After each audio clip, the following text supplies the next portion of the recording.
Ce serait une erreur de croire que ces choses finiront par des chants et des apothéoses. Certes, il viendra, l'heure des fatals châtiments. Jamais l'arrêt d'en haut ne recule et ne ment, et ces jours effrayants seront des jours sublimes.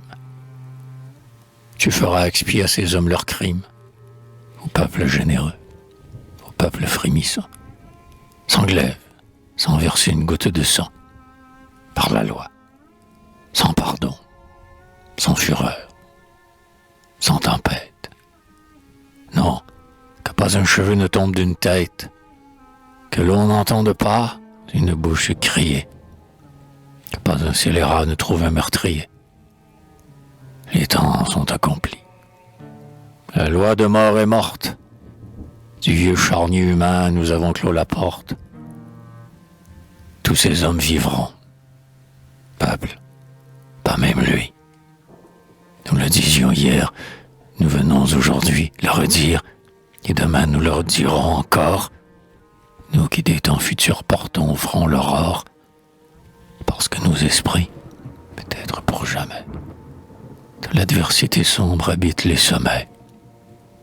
Nous les absents, allant où l'exil nous envoie, nous, proscrits, qui sentons, plein d'une douce joie, dans le bras qui nous frappe une main nous bénir, nous, les germes du grand et splendide avenir, que le Seigneur, penché sur la famille humaine, sema dans un sillon de misère et de peine. Ils tremblent, ces coquins, sous leur nom accablant. Ils ont peur pour leur tête infâme, au fond semblant. Mais, Marot, ce serait déshonorer la grève, des révolutions remuer le vieux glaive. Pour eux, y songent-ils diffamer l'échafaud? Mais, drôle, des martyrs qui marchaient le front haut, des justes, des héros, souriant à l'abîme, sont morts sur cette planche et l'ont faite sublime. Quoi? Charlotte Corday? Quoi? Madame Roland? Sous cette grande hache ont posé leur cou blanc. Elles l'ont essuyé avec leurs tresses blondes. Et Magnan y viendrait faire sa tâche immonde. Ou le lion Granda grognerait le pourceau. Porrouer, foule des soins, c'est rebut du ruisseau, le chafaud des Camilles et des vernis aux superbes. Quoi, grand Dieu, pour trop long la mort des malherbes, traiter le sire de l'angle ainsi qu'André Chénier, jeter cette tête-là dans le même panier, et dans ce dernier choc qui mêle et qui rapproche, faire frémir Danton du contact de Baroche. Non, le règne, où l'atroce au burlesque se joint, est une mascarade. Mais ne l'oublions point.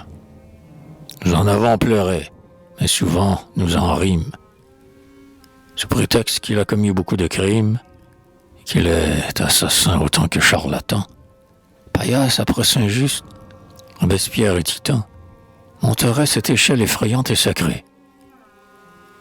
Après avoir coupé le cou de Briaré, ce glaive couperait la tête d'Arlequin? Non, maître Rouer, vous êtes un faquin. Fould, vous êtes un fat. Soin, vous êtes un cuistre. L'échafaud est le lieu du triomphe sinistre. Le piédestal, dressé sur le noir cabanon, qui fait tomber la tête et fait surgir le nom, c'est le faîte vermeil d'où le martyr s'envole. C'est la hache impuissante à trancher l'auréole. C'est le créneau sanglant, étrange et redouté, par où l'âme se penche et voit l'éternité.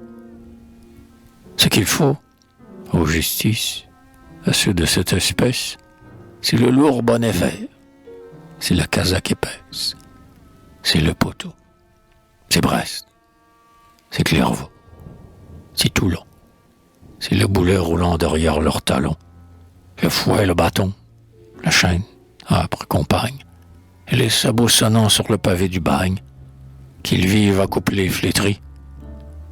l'échafaud. Sévère n'en veut pas.